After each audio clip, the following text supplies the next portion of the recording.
point of time Dr. Vandana Singh, aviation expert, and Wing Commander S. Sudhakaran, who is a former Indian Air Force officer, joining me on the broadcast as we continue to look at this preliminary investigation report. Wing Commander Sudhakaran, of course, first I would like to ask you, we saw that the key takeaway from the initial investigation has been that the fuel cutoff switches transition to the cutoff position. So this is the key takeaway. Now we also saw that this issue had been flagged earlier as well, and the Federal Aviation Authority had clearly warned that any inadvertent operation in such a case could lead to the engine being cut off mid-air. So as we saw that Air India stated that since this advisory was merely recommended, it was not a directive as such. How do we now take this forward? What further can we expect now, and what answers should we expect from either Air India or Boeing regarding this issue? We have to first the sequence of incident that has happened between the accident context, otherwise maybe all of them, right? So I had very clearly mentioned right on the day when the accident had happened, there are three direct plausible reasons as to why this is happening. Okay? So let's divide this incident into three broader parts. One is the first 16 seconds, wherein everything was absolutely normal, wherein the aircraft reached the V1 speed, and thereby the aircraft, took off from the ground.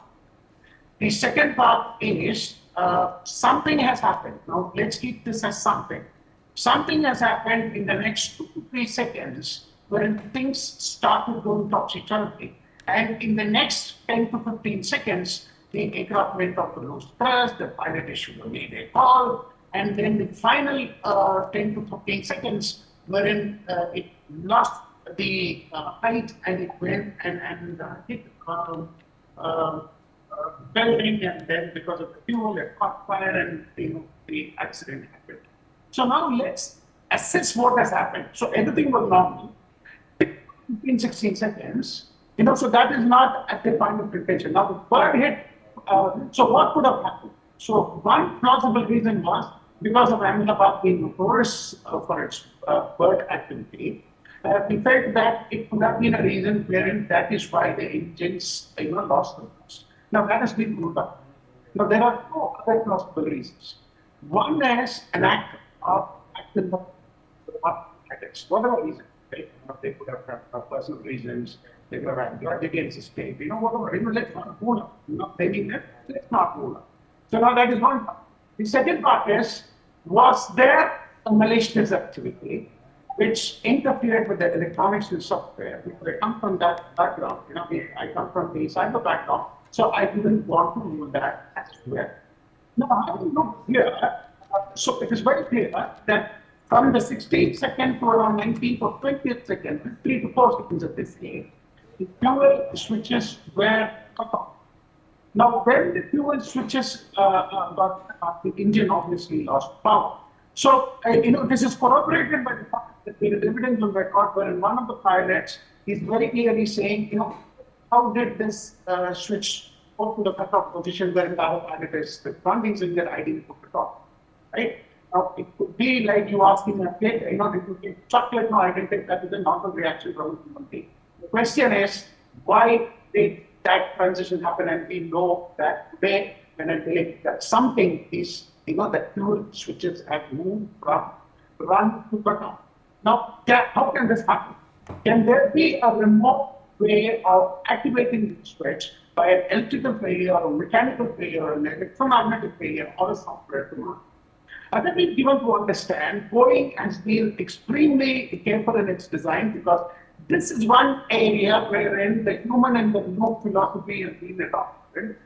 But other than a human coming in the loop, there is no way that this switch can go from to the top and back to the also draw your attention to one more aspect. When, say, 15 to 20 seconds later, the aircraft would Well, sir, there actually seem to be some issues with your audio over there. We'll get that checked out. Meanwhile, I also have Dr. Vandana Singh, aviation expert, joining me at this point in time. Ma'am, thank you so much for taking the time to join us here. Of course, the biggest takeaway of the report being the fuel cutoff switches being transitioning to the cut off position. So we also saw in the report that all other conditions on the aircraft were functioning normally, so there was no emergency situation.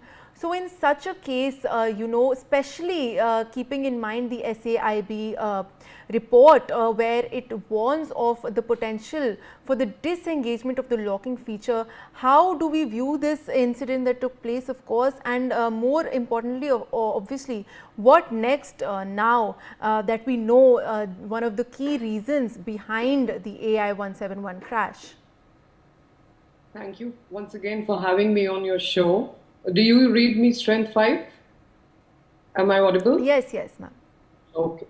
So first and foremost, we need to see that this is the preliminary report that was promised to the public and has come out on time. Within 30 days, it's been shared with, and the first findings are out. It is also very clear from here that the pilot 1 is asking pilot 2. I don't know if it's the captain asking the co-pilot or the co-pilot asking the captain who has cut off the switch, but apparently nobody has touched it. Because first and foremost, the pilots are only looking at gaining height. There has to be climb, they are only focusing on that, and they want to take the equipment, the aircraft to 1,500, 2,000 feet before even doing something like this.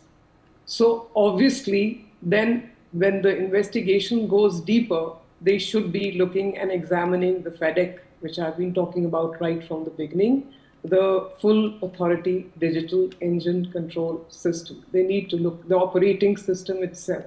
Was there an electrical or a software mechanical glitch? What could cause the dual engine failure? Or why did the fuel not get into the engines? All of this will come out as we go deeper into this investigation. At the same time, we are talking of an advisory that was coming out way back on December 17, 2018.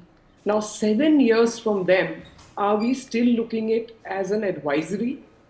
Are we not going to take it seriously and do really something serious about it just because it came out as an advisory as good as looking into it in a very serious manner and doing something about it rather than just letting it sit the way it is?